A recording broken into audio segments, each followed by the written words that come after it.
I've seen it with some educational consults of the libido impact of someone who is using super physiological dosages, who then undertakes, I guess, excessive intercourse. And now their brain is conditioned to this excessive intercourse that when they lower the exposure to the androgen and their dopamine level falls, they think there's a problem with their libido where they don't seek out intercourse all the time. You are going to create, again, that comparison of, well, that was how it was before and this is how it is now. Hey everybody, I'm here with Dr. Dean. Dean has a PhD in synthetic organic chemistry and is a world-renowned expert in pharmacology, performance-enhancing drugs, and harm reduction in that space. I'm honored to be with Dean today. Thanks so much for taking the time, Dean. Absolutely, Andrew. It's a pleasure. Absolute pleasure. Thanks. So I reached out to you specifically because I've heard you make this claim in a couple of different settings, and I just wanted to give you the opportunity to really flesh it out. So let me sort of repeat to you what I think I understand about what you're saying, and then let's get into the kind of the nitty gritty of it. So maybe the more technical way is it sounds like you're asserting that upregulation of androgen receptor signaling, typically associated with as a result of long-term anabolic usage, that has some kind of a negative impact on the self-renewal capabilities of mesenchymal stem cells. And then that potentially causes damage to the liver. And so again, maybe to say that a little bit more simply, we're saying that long-term usage of anabolic steroids can have a negative impact on stem cells in the body, which can then negatively impact the liver. So does that sound roughly like your position? Yeah, I mean, years ago I came across the research that I shared with you that when we look at case reports of hepatocarcinoma, so liver cancer with anabolic steroid users, and then the other rebuttal is oral anabolic steroids not being as liver toxic as we believed them to be, that marrying the two positions together, if we look at perhaps a professional bodybuilder, high-level amateur bodybuilder, undergoing a contest prep phase, which ultimately will involve some usage of these oral 70 and alpha methylated steroids. Normally, post-show, there is this, I guess, rebound cycle, if you want to call it that is often entertained of you finish your bodybuilding prep, you're in the most primed position, you could say, from a nutrition perspective, very good insulin sensitivity, very low body fat levels, that then there's a rebound cycle of an even higher superphysiological exposure. And I guess when we look at the research that I stumbled across, it wasn't more so from a physiological set point. Obviously, if that was the case, then all males would have liver problems. It's beyond your physiological set point of where you evolved to. And I guess the research hasn't been done, but this could be caveated towards someone who is taking testosterone replacement therapy, which puts them beyond where they physiologically developed. And so when you look at the research, when they've looked at more so in vivo studies, when we're looking at cells that were in vitro, we're looking at basically these stem cells from being blocked from regenerating tissue that has been damaged. And then the hypothesis from the paper then is that androgen receptor activation blocks stem cell infiltration more so towards the liver. I know your question reaching out to me was then why don't we see it in other stem cells? And I've not come across any other research other than those papers surrounding the androgen receptor in the liver. That makes sense. So actually, can we stop for a moment? Can you help me to understand? So there's different types of mesenchymal stem cells, right? There's bone marrow stem cells, there's adipose-derived stem cells, and then you also mentioned, it seems like they behave differently in vitro or in vivo, like in vivo in the body, right? In vitro in cell culture. In cell culture. So can you talk a little bit about that? Yeah, I mean, so obviously when we look at human studies, we don't have epidemiological studies to say someone who's gone on TRT has developed liver carcinoma because of this blocking of the stem cells. So I guess when we're looking at cultures in a petri dish versus in the body, petri dish doesn't have the cellular substrates or even the antioxidant defense systems, in theory, you're not nourishing a cell in a petri dish to the same extent of what is going on in the complex biology of your body. So I guess one of the things that I observed with quite a number of bodybuilders is the development of non-alcohol fatty liver disease or non-alcohol steatosis of the liver, or what it's sort of become known as now is just metabolic steatosis. So they're trying to move away from non-alcohol as a term. And there's been quite a number of people who have, publicly spoke about having NAFLD. Vigor Steve was one of the ones who, when I started speaking about this blocking of the stem cell infiltration into the liver, I started to sort of add up in his mind of, perhaps this is one of the attributors to the development of the NAFLD. Subsequently, he went back to a physiological baseline and then done some therapies in order to reduce that fat content of the liver, which we know can be done nutritionally, etc. So I guess putting that information out just makes guys stop and think about this idea of blasting and cruising, where a blast is a high dose of anabolic steroids and a cruise is whatever you deem it to be. And that was sort of where, from a education standpoint, I'd prefer that we use like a cycle of steroids and a testosterone replacement therapy phase. So you're doing TRT and then you're doing whatever you choose to deem so towards your physique. But even then, like I said, with that TRT setting, depending on your natural capability of where you developed, that TRT phase may still have some implications towards that stem cell infiltration. So I guess the other thing that we have to consider in the scheme of cell regeneration is the fact of mTOR causing, I guess, it's an anabolic process of the body. So it's not just muscle cells that turn over in response to mTOR. So in terms of proliferation, which we see with the use of AAS, cell turnover or aging, because every time we divide a cell, we're in theory aging and we're shortening our DNA. That may be something that's playing into it as well. So it was when I looked at that paper, it was an interesting concept to marry together what we see with case reports and a hypothetical proposal of perhaps this is the underlying mechanism that's occurring. I guess the only way you could really truly test it in vivo in a human is for them to unfortunately develop a cancer, and then they take super physiological levels of steroids and see are the stem cells blocked, which obviously is unethical to do. Right. Would be super interesting. Maybe when AI modeling is good enough, right? We can do things like that, but for sure, not right now. Yeah, you mentioned, right? So you mentioned talking about going down to, right, a not just a self-defined TRT dose, but an actual physiological normal.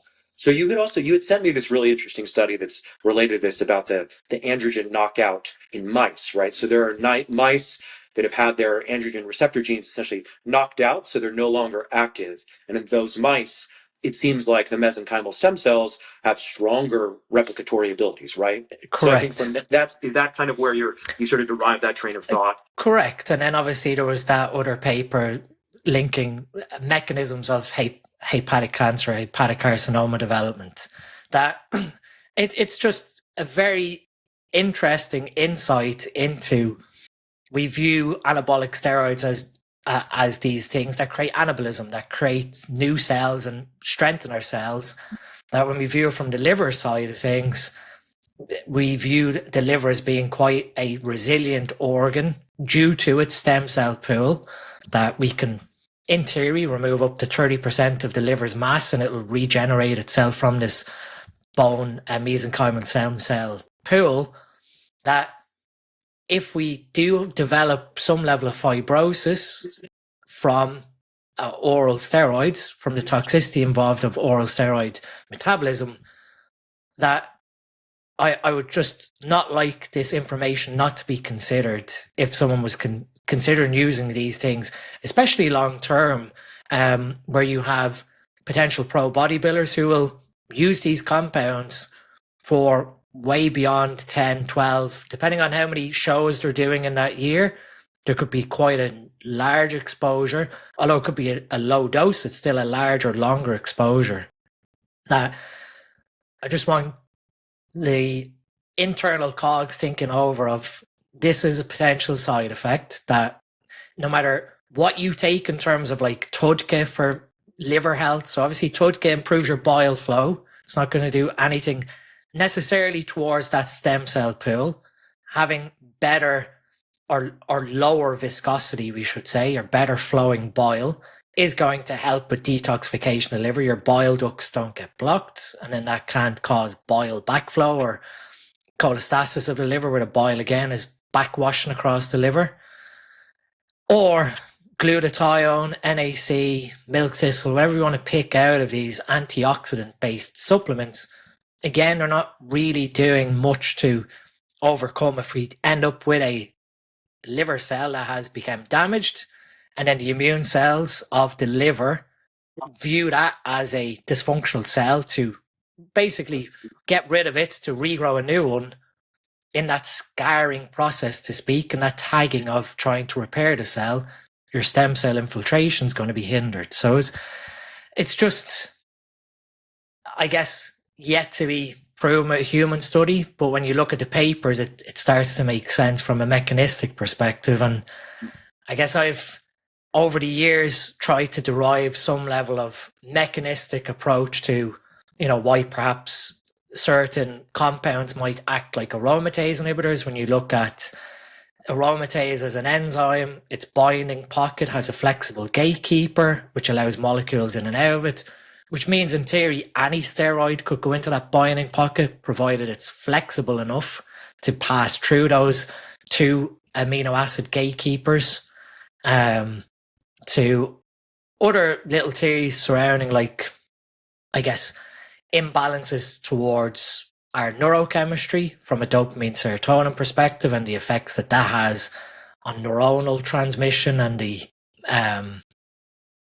gating voltage of our neurons. So obviously, as we get exposed to more and more neurotransmitters, the gating threshold of the nerve increases, and that's potentially why we see guys who have libido issues when they even restore natural HPTA function, because the neuronal sensitivity is still looking for that high level of dopamine. So a lot of it has just been looking at mechanistic biochemistry to try and apply it to, well, what we're seeing in real life without there being any randomized control trials or in-depth human experiments. Yeah, I mean, that is one of the most interesting aspects about the performance-enhancing drug world, right? Is that this is all essentially underground science conducted, without the oversight and review of medical bodies. But I actually think it's really interesting because for normal medications, I think people tend to take it for granted that these drugs have been studied extensively, and they think that they're probably better understood than they actually are. Right? Yeah. A good example is SSRIs. Pharmacologists from pharmaceutical companies don't even actually totally understand the mechanism of action. They just know that they work. So the layman takes it thinking that the science is, very simple, A plus B equals C, when in reality, we don't understand those mechanistic underpinnings. So the work that you do, in some ways, I actually think it's a bit, I don't want to say it's more legitimate necessarily than what pharmaceutical companies do, but it's at least derived from actual real world data, and then you're seeking to understand it better. Yeah, I mean, that was what fascinated me as a pharmacologist of the whole performance enhancing world. That, when I was in my early 20s, moving through academia and starting to develop an interest in bodybuilding and seeing obviously the pharmacology side and reading what was being done on forums, it made you stop and think, half of the stuff that's being discussed is made up, or it's just not rooted in science. I mean, when I started to speak about perhaps thinking about like your first exposure to these things 20 years ago on an internet forum, to be like, oh, just take 500 milligrams of X, Y, and Z with no underlying appreciation for that person's biochemistry. Like, 250 milligrams of testosterone enanthate on average will create a level of 45 nanomole, or in US terms, I believe that's somewhere around 14 or 1500. I'm never really good at doing a conversion with a calculator. Yeah, I think like 12 or 13, but either way, yeah, same ballpark. That, if your natural test level is sitting in the 300s or like 8 nanomole for the UK, like the very bottom of the reference range, and you go from 8 to 45, that's a 5x jump in your natural level. You take 500 milligrams, now you're going to 90 or 2,500 or whatever. That's nearly 10x your natural level. That, to me, it just didn't make sense that if you're going to test an exposure to a compound, of course you don't want to like just double it. Maybe tripling it might allow you to see what risks to benefits you get, but going to 10x, first off, this is where all these guys experience immediate side effects and then think, okay, well, what's going on here? I've got too much estrogen, or I've got too much DHT, I've got acne, I've got gynecomastia formation. That if they had been a little bit more nuanced or educated in that slow, steady titration, maybe double or triple their natural level, it would allow them to do a more data-driven approach to understand this is what happens biochemically when I double or triple my exposure to testosterone.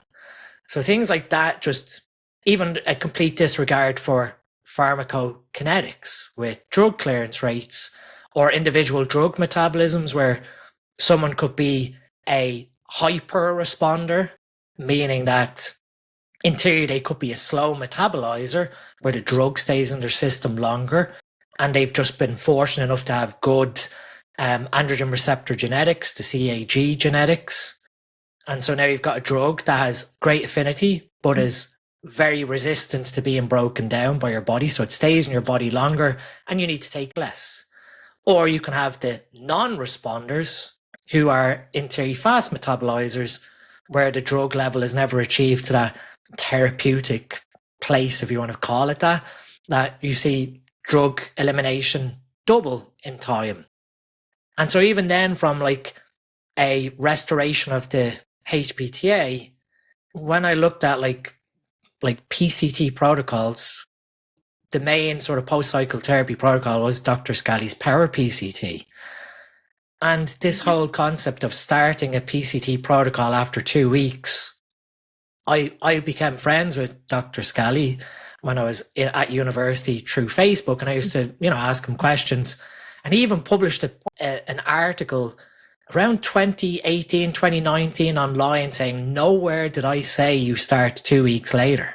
The protocol of HCG, Clomid, tamoxifen is absolutely perfect. It's the timing that was critical. And then whether or not HCG was required from a HPTA perspective, that, it fascinated me that information like that just became global spread. And then when I started to speak a little bit around, perhaps if you're going to do post-cycle therapy for fertility reasons, or you're finished using these types of things, that maybe you should just let the drugs clear and see how your HPTA responds by itself. Let the drugs clear. It takes 5 or 6 weeks roughly for most medium length esters.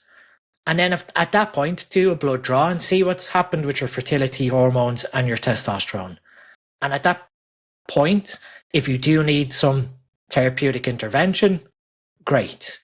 One side of the research says most of the time, if you do nothing, you should recover.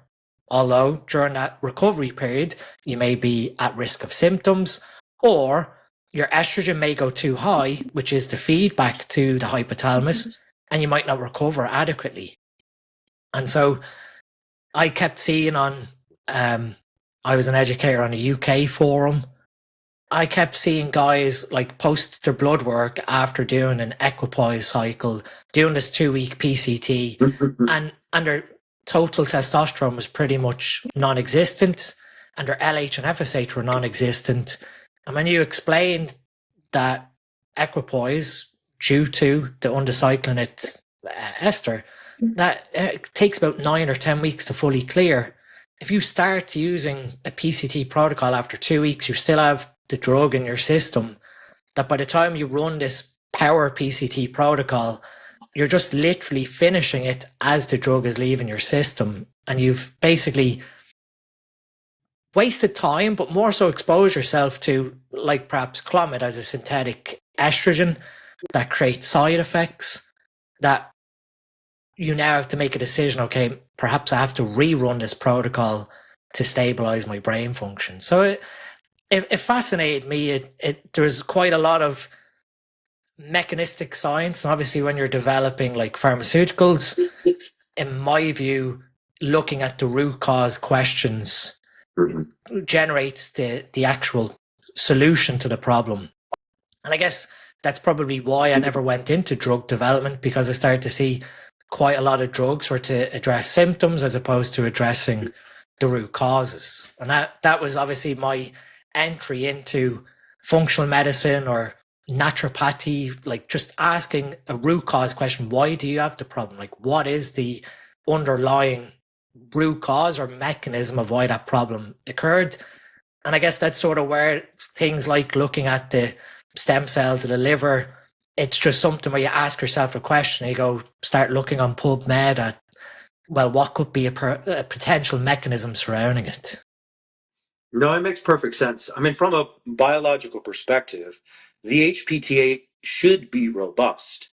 Our biological imperative is to breed and procreate. It should be a system that, even with some disruption, should be able to self-regulate. And you look, right? I mean, if you look at the development of the attempted development of male contraceptives, they've always failed, right? I mean, that's what Ment was originally developed to be, was a male contraceptive. And even then, yes, it's highly suppressive, but I'm certain there have been guys who've still gotten their spouses pregnant or their partners pregnant on Ment.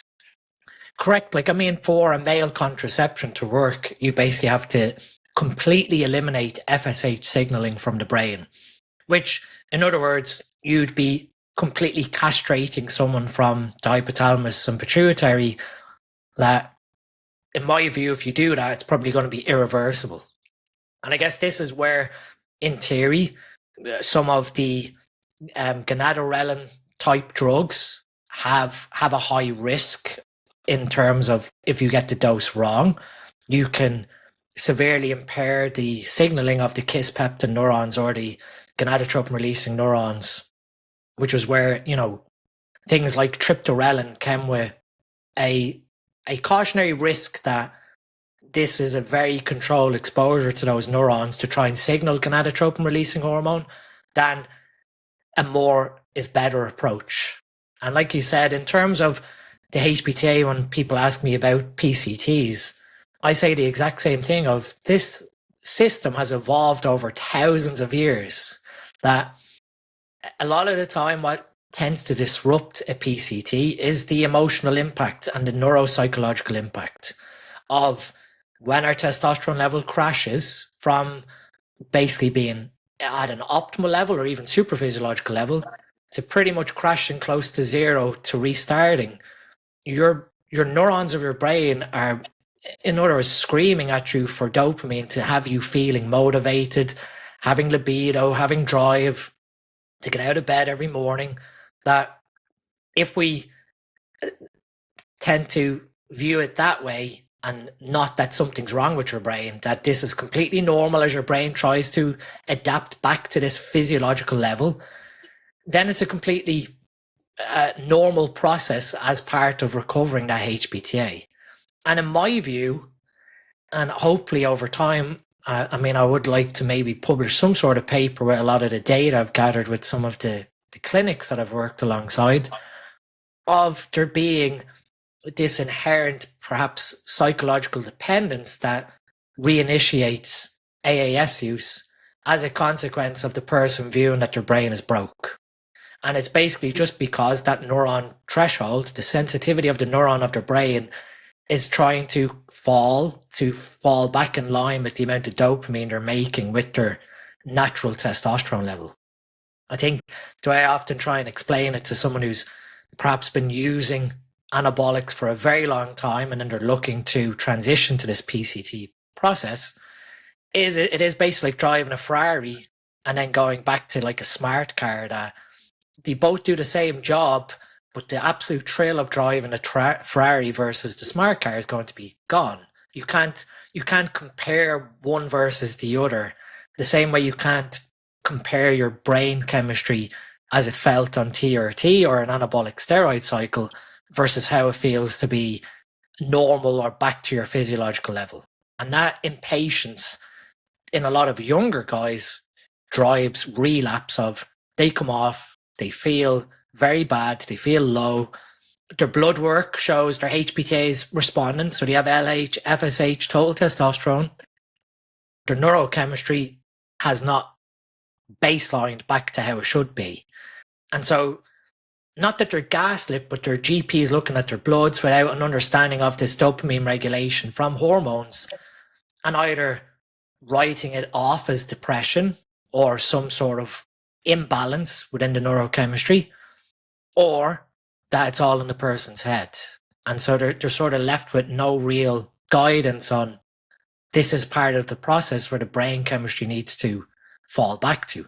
And I guess the other side with all this mechanistic fascination that I've had is, in my view, one of the biggest, I guess, epidemics, if we want to put it that way, that is coming in the next 5 to 10 years is a mental health crisis from young adults being glorified the use of these compounds through social media with lack of proper education, and their brain chemistry obviously being so young, being exposed to androgens at that young age, their brain development is incomplete.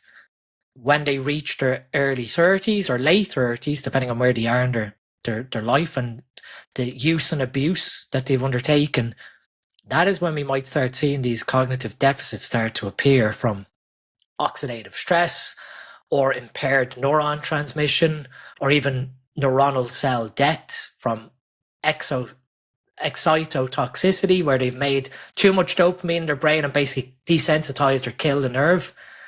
That, to me, things like heart disease, kidney disease, liver disease, to go back to the very start of the conversation, they're relatively preventable or can be tracked and managed and appropriately in some way or shape educated on. Perhaps these strategies can be utilized to offset some of these risks. Neurotoxicity and that change in neurochemistry, the neuron threshold, the voltage of the neuron, there's not really much that we can do to offset that, to speak. And then the other thing that compounds on top of this potential epidemic is recreational drug use then in young people who are undertaking the use of these compounds, using recreational drugs that drive dopamine up as well.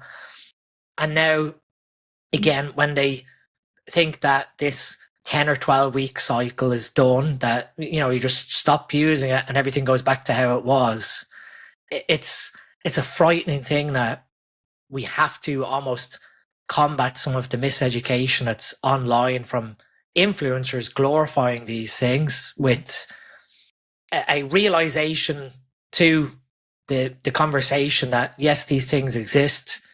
10, 12 years ago, it was probably very taboo or stigmatized. And if you wanted to search the information, you could. But now I feel, and that was one of the reasons why my wife got me on social media, like educating, was because of this potential of, if we don't do something, things will get worse. And are you going to combat a lot of the misinformation and stop it all? Probably not, like any subject on social media. But if you can be some level of voice or reason that the information is there for those who seek it, then stopping or preventing one young person from experiencing neurodegeneration or psychological impacts is probably worth it than not doing it. I agree wholeheartedly. And I think I would take it a step further. You use the analogy of the sports car and the regular car. I think that the young people who use these substances, recreational drugs, performance enhancing drugs, they are people who want to drive a sports car. So I think that, again, I dislike the notion that there's such a thing as psychological normal. I think everyone is different.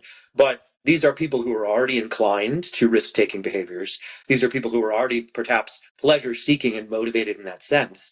And so then these drugs are likely to have an even more profound effect upon their development.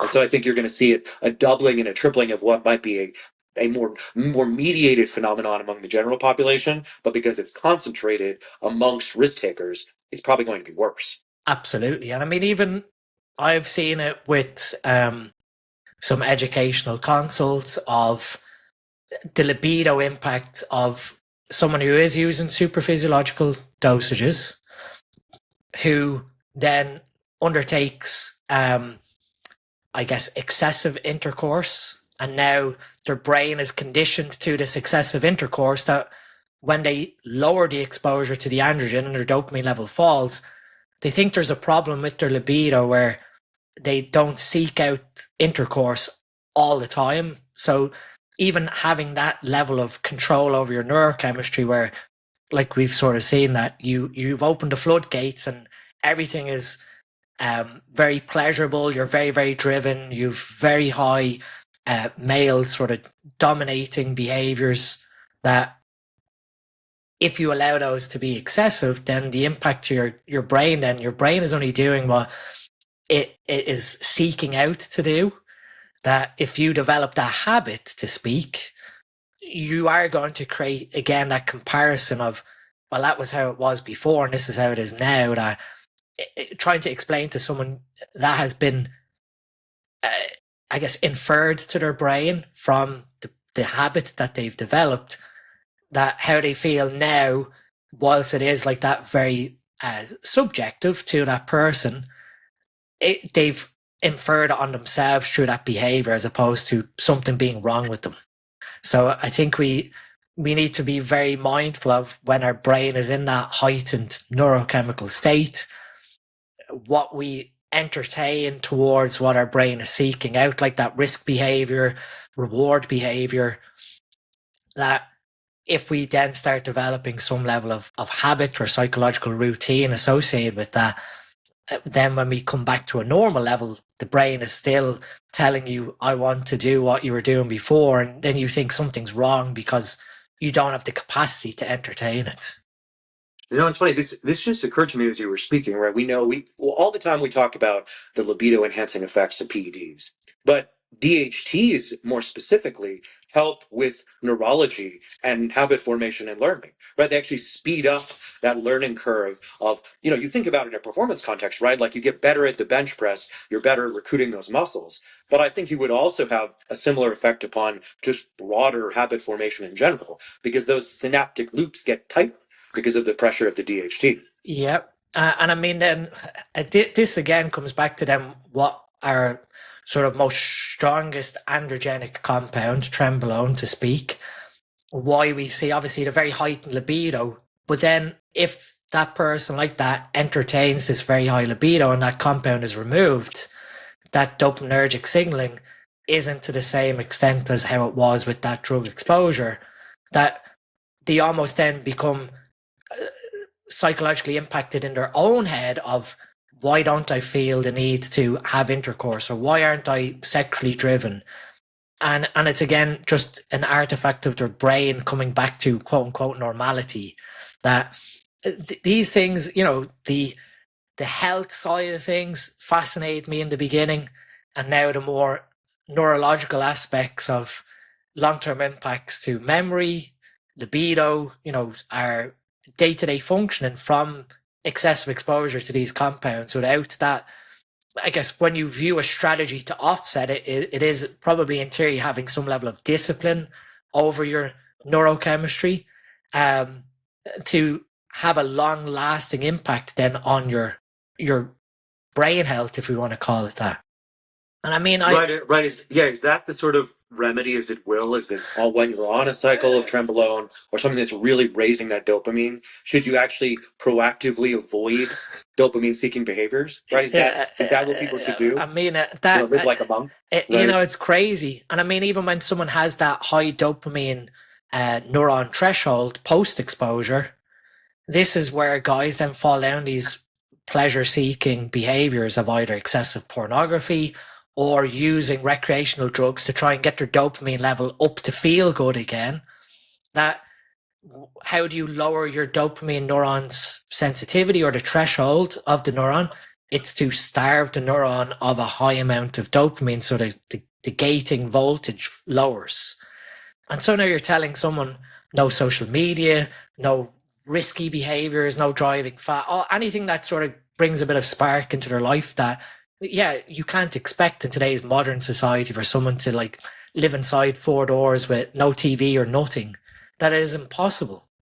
And so I think where we're sort of moving to with, I guess, how we should be educating is on this impact to the brain in that we now understand quite a lot of the disease processes coming from oxidative stress and ensuring we maintain oxidative stress in check through antioxidants and potential environmental exposure to things that will impact our antioxidants themselves. But the whole neurochemistry aspect, I think it's fascinating on one side, but on the other side, at times I'm thinking, are we not doomed, but this is going to take some level of navigation of those who are going to have brain dysfunction. What do we have available to them? Because like the stem cell discussion, we don't have stem cells for neurons in our brain. Once they are fried, they are gone. The only way we are improving our cognitive capacity is with neurogenesis, of creating more neural branches to try and send information quicker. But the fact that we store our neurotransmitters inside vesicles of our neurons, the more we kill, the lower our neurotransmitter pool is going to be as well. So now depending on what parts of the brain we've caused this neuronal damage to, we might see changes to personality, which is obviously something that is anecdotally spoken over. We might see changes to our memory retention or the development of neurodegenerative diseases, of having lower acetylcholine, not being able to remember pieces of information from that neuron cell death. That I think, if anything, now is the time of how things are developing society to have some level of education, but also perhaps starting to look at, like you said, some computational modeling on what is the predicted outcome or what are the things that set us up for perhaps cognitive deficits with the use of these compounds. Yeah, I mean, it's hard. I just think there's so much. We're fighting against broader societal trends here too. The world is shifting towards this more just aggressively intrusive environment. And so I think that it's not, this phenomenon is not just limited to PEDs, but No, it's exacerbated by it, right? absolutely. And I mean, years ago, I put a picture up of me during a physiological phase and me at full blown super physiological. And I made the I guess the statement of, if you cannot accept how you look on the left versus how you look on the right, you have no business going down this pathway of making these choices, because you will then also feed into that potential, not muscle dysmorphia, but that psychology of the ego that's attached to that body position, but also I guess the psychological dependence to maintain that ego as well. That you have to view, if you're going to do this, like bodybuilding to speak, how you look naturally or optimally versus how you look at this enhanced level. When you're finished and you have your phone, you have to be able to dissolve that super physiological ego of thanking it for what it's done, understanding how it's played in your life, and then being content with being back to a normal position. And that doesn't mean that you step away from bodybuilding, you stop training and everything else. It's that you understand that exposure, as defined as it can be, has risks. And if you continue entertaining those risks longer and longer, the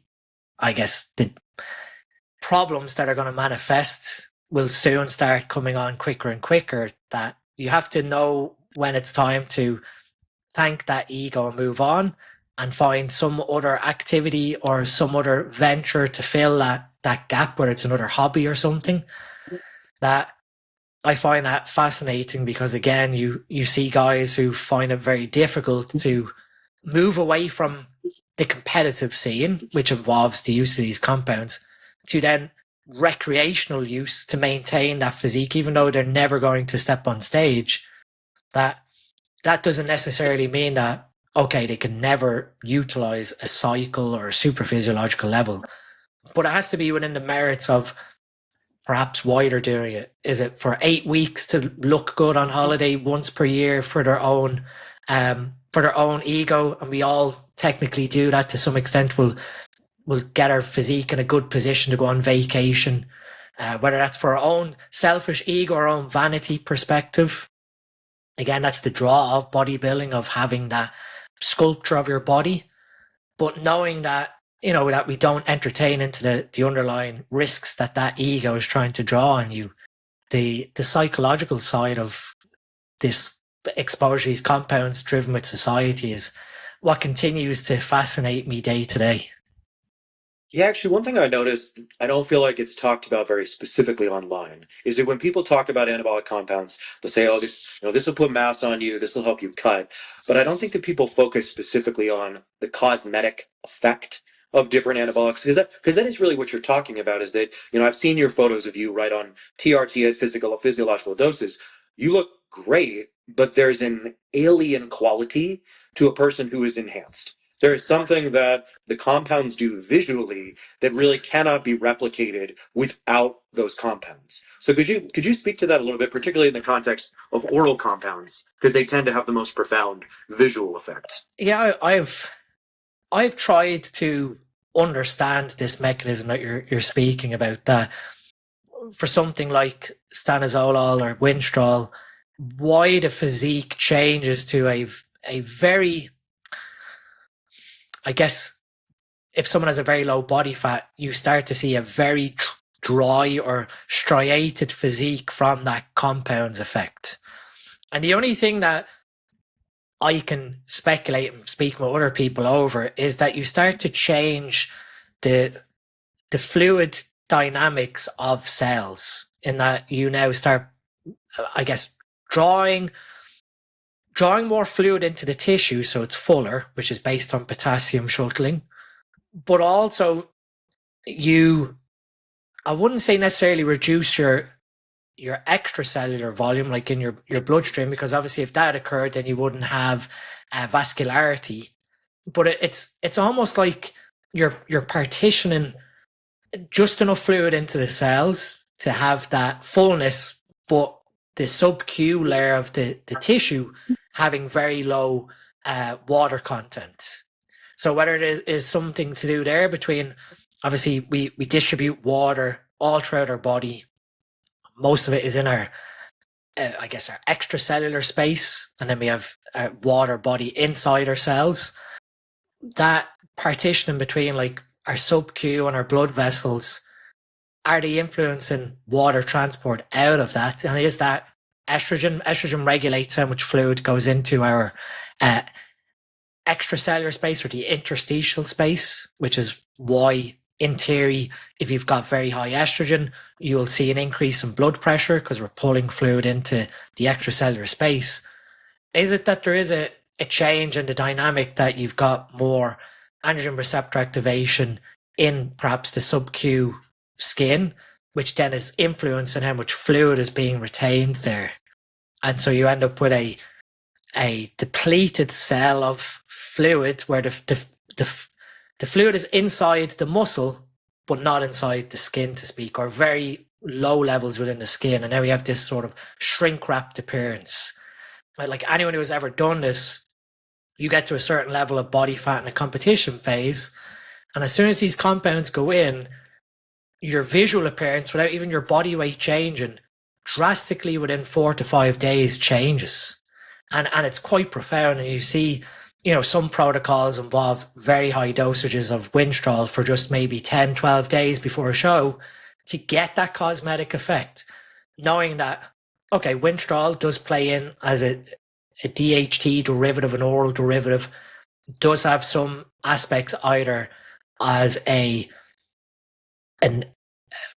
non-nuclear activating steroid, so something that acts on the androgen receptor on the surface of the cell, or influences the dynamics of the nervous system to uphold strength, like what we were saying about learning capacity and everything else. That habit formation, DHTs have an impact over onto neuron signaling. So we've got better contractions, better nervous system resilience. That it's interesting that you see it to an extent with oxandrolone, but you don't see the same. Like you can have someone take 100 milligrams of oxandrolone or Anavar, and you won't see that cosmetic change to speak that you see with the pyrazole ring that's on Winstrol. That it's remarkable what perhaps that nitrogen ring is doing to influence the cell's dynamics of fluids. I've never gotten a straight answer, and obviously it's never been studied. But again, if we can do in vivo modeling computationally, where we tell it about the surrounding fluid dynamics of the skin, if we wanted to, perhaps what we could try and model is a biceps with the subcutaneous skin above it, and see what changes occur in terms of like what it would predict from a genetic translation perspective. We might get the answer eventually of why it does that. But, you know, anecdotally from visual appearance, these things work impeccably well to change how you look quite quickly. Yeah, I mean, like the comments we were making earlier, just because we don't fully understand how a thing works doesn't mean it doesn't work. It very clearly works. Exactly. I mean, we discussed on the anabolic roundtable yesterday, I trained a GPT model around the androgen receptor, everything that influences the ligand binding domain, the DNA binding domain, and the N-terminal, the amino acid terminal. And then I asked it questions, and the old like argument over Masteron versus Primobolan. I asked it, based on what you know now about the androgen receptor, what influences the ligand binding domain, what influences the DNA, what's the better of these two compounds at binding the androgen receptor and cause and effect? And funnily, we don't know the relative binding affinity of drostanolone or Masteron, but it took it from Wikipedia. Someone has put on Wikipedia that it's 5 times better than Primobolan. So it came back to me and said, well, from what I've found, Masteron would be a better anabolic in that it's more flexible and will fit into the androgen receptor binding pocket more efficiently. And so when I was reading down through it, it used some of the research on how Masteron works in breast cancer, how to offset estrogen-dependent breast cancer as an androgen. And so then I asked it again, if anecdotally Primobolan is more anabolic, well, what would you think is the interaction that's occurring with this molecule versus Masteron? And then it started to think a little bit differently over what I was hoping it would do. And it said that, okay, you've got a more planar A ring, you've got a double bond in Primobolan. And now it started to think beyond what, again, we're classically always speaking about, and that is the androgen receptor and the binding affinity for the ligand domain, ligand binding domain. It started to think now in terms of entropy. And it said that the A ring is now more flat and planar, that it perhaps has less entropy, less chaos to make a binding or an efficient binding to the ligand binding domain. So now you have a more planar molecule being able to slot in, or its residency time of trying to get into the ligand binding domain is longer than Masteron's. It then also suggested that when it forms that complex, again, we're forming a protein complex, the steroids bound to the androgen receptor, which is a protein, that will have its own 3D configuration depending on what happens in the binding domain. So there'll be subtle differences to the protein structure depending on what creates the bind with the hydrogen bonding in the pocket. And it basically said then that perhaps that complex that forms a Primobolan is more favorable to slot into androgen response elements.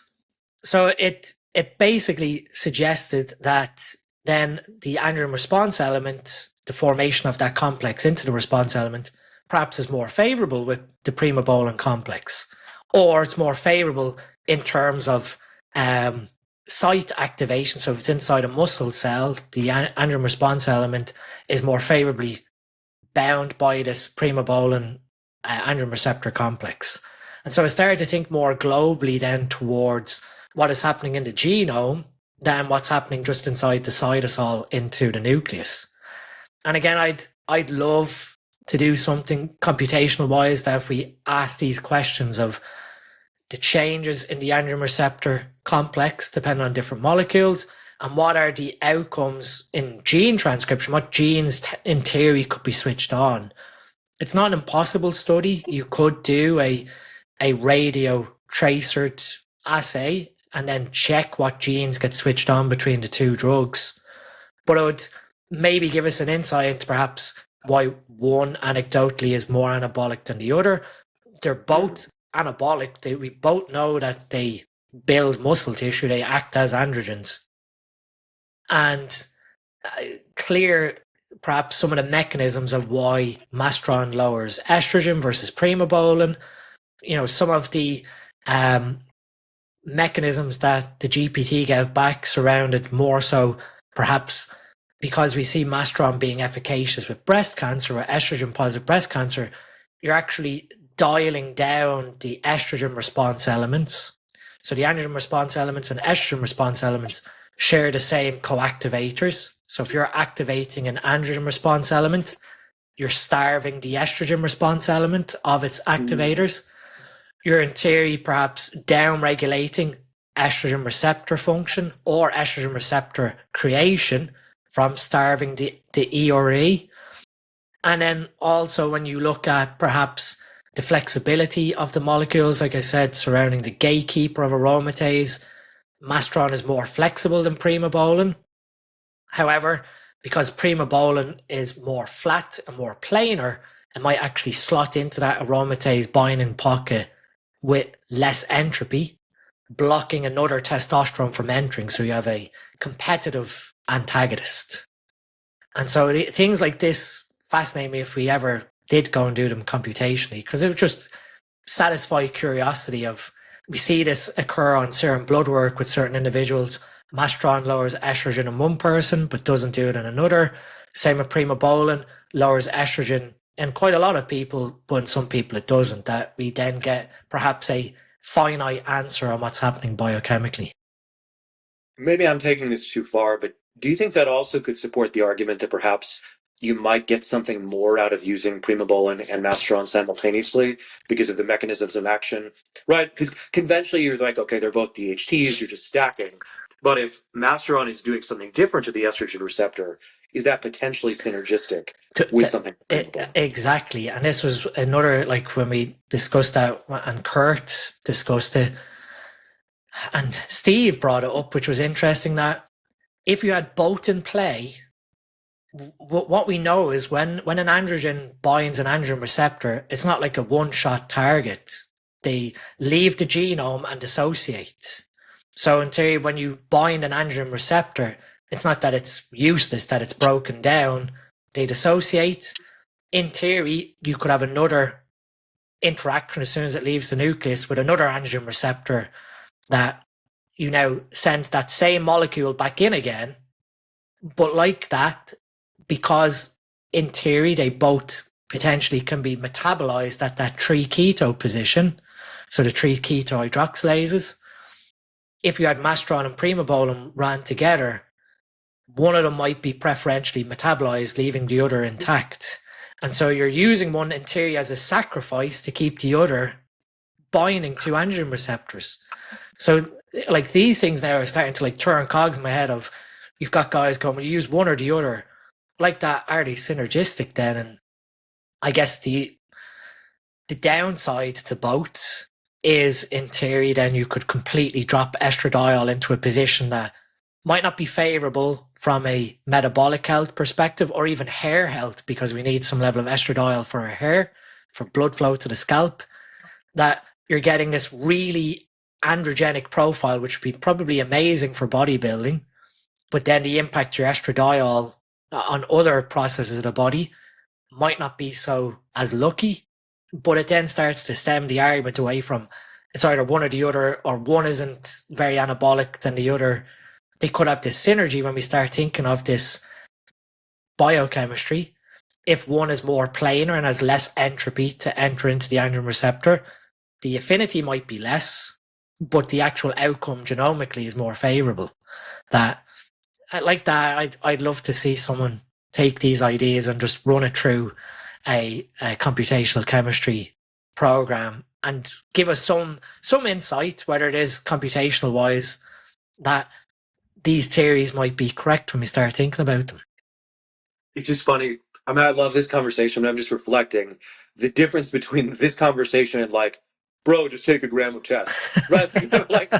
Just thinking about again. But your point about like messaging earlier, right? Like this. I mean, obviously, we're super in the weeds here, but it is hard to the big sexy messages are just so much easier to communicate and grasp. Whereas this kind of like, oh, mad scientist tweaking is interesting, but like it's less marketable, right? Exactly. I mean, the influencer content would lie around 100 milligrams of Primobolan versus 100 grams of Masteron.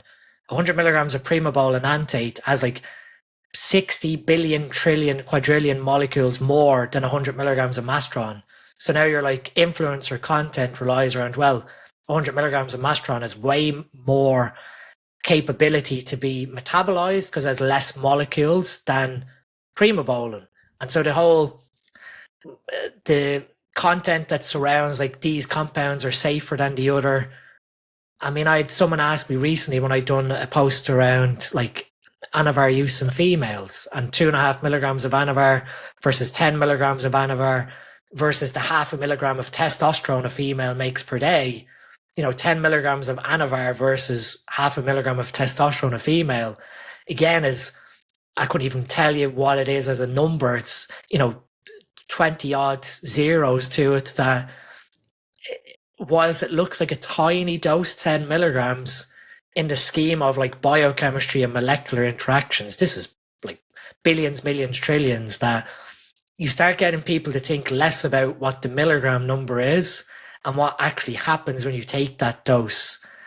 And that, like you said, it's not as sexy as content, but it then starts to get people thinking that 2.5 milligrams of D-ball would have the same, sky high number of molecules that you look at it and go, oh, that's nothing. But medically, that's what would have been prescribed. That when you start looking at performance enhancing dosages of D-ball, like 25, 30, 40, 50 milligrams, like the amount of molecules you're being exposed to is exponential. That you get people thinking a little bit differently about these compounds, that it's not just about the milligram number, it's about what happens in the underlying chemistry. So I've had allergies my whole life. And so that's something I've always understood, because there's like 5 different brands of allergy medication. There's like Allegra, Claret, and Zyrtec, but they're all completely different in terms of dosages. And you would never take like 75 milligrams of Zyrtec and then take 75 milligrams of Allegra, because they're not the same thing, right? And like, yes, I guess they might have I don't know the mechanisms of action for allergy medication. I've never looked into it. But like, right, the fact that we simply group all these things together with the same measurement system doesn't make any sense. Yep. And then that's the same, like, we can understand the stacking perspective of not having too many DHTs, of avoiding what we're doing with 19 NORs in on top of the mix. But like that synergy, I mean, we discussed 1 year, I had the 3 of them together, test, mast, and primo. The other year, no mast, and the result was pretty much the same. But does that mean that the mast didn't do anything? Probably, I couldn't say. You have to then do a third one where you do test the mast by itself and see what the outcome is. But again, coming down to why you're using these compounds, you're not relying on these compounds as your base or your foundation. They're like the cherry on the cake surrounding your nutrition, your training, your recovery, your sleep, everything else. That if it was that way, then yes, you're going to see an immediate choice. And that's sort of why when I'm trying to get the messaging even around TRT, that you can have a very good looking physique with some TRT modulation and some growth hormone optimization. Is it going to be like a 240-pound Olympian? No, but you can still have a good physique in 190 to 200-pound range. with low body fat, with a decent measure over an average human being, without having to get bogged down into taking 5 different compounds and different dosages. That, again, that setup, that optimization of the hormones is the cherry on the cake of your lifestyle and everything else. It's not the other way around. That you take these things and then the lifestyle and everything follows afterwards. It's the reverse, that once everything underneath is supported, this is where you then take that extra leverage from. Yeah, that's exactly right. I mean, people overrate the effects of drugs and underrate lifestyle factors. Right. I mean, if you go to any gym anywhere, I'm sure this might even be more true in the UK because it's easier to acquire PEDs. But you go to any gym anywhere, there are plenty of guys on PEDs who don't look like they take drugs. That unfortunately, I mean, an anecdote I often say about it is where my parents are from in Dublin. There's a gym that I grew up training in for my early bodybuilding career, and there's a high school or secondary level school close to the gym that guys finish school and come over and train in the gym at like 4 p.m. in the afternoon. And in walked these 4 16-year-olds, and I was getting changed after training. And the very first thing they said to me was, "Mister, what are you taking?" And I just stopped and I said, "What?" Yeah, what sort of things are you taking? And I said, well, first of all, try training for the last 16 to 18 years. And then secondly, try not missing meals, sleeping properly, managing stress, training properly. And then once you've done all that, then maybe we can have a discussion over what supplements. And even then from supplements, what food are you eating? And then I said to one of them, like, tell me what did you eat today? And he was like, oh, well, this morning I had breakfast cereal. My mom packed my lunch. I had like a chicken baguette of roll with chicken and a pack of crisps and a yogurt. And then he had a protein shake in his hand. He's like, I'll drink this after training. I said, okay, what do you eat this evening? I go home and whatever my parents are having for dinner, chicken, potatoes, vegetables. I said, okay. I said, well, this is what I eat. And like this was at my peak, like bodybuilding. And like they were looking at me going, how do you eat that food? I'm like, that's what it takes. If you want to develop muscle tissue, you have to feed your body the correct nutrition, but you also have to train properly. So the nutrition fuels the training drives the stimulus. And, at the end of it, they were like scratching their heads, like expecting me to go, oh yeah, just take 1 ml of this and 3 tablets of that. That unfortunately, there would be other people in that setting, in that same building, that they could approach and would walk away with something. That getting them at that point to reframe what they're seeing on social media and think that, okay, that's what he's using because he's glorifying that on a TikTok or a reel. Get them to think a little bit carefully of, these things exist, no doubt, and we're beyond Pandora's box now of saying, oh no, they don't exist, or it's like an inner circle of, when I started bodybuilding, 15 years, 16 years ago, it was like who you knew. And then when you knew that crowd, you had to be almost worthy of the conversation being entertained of.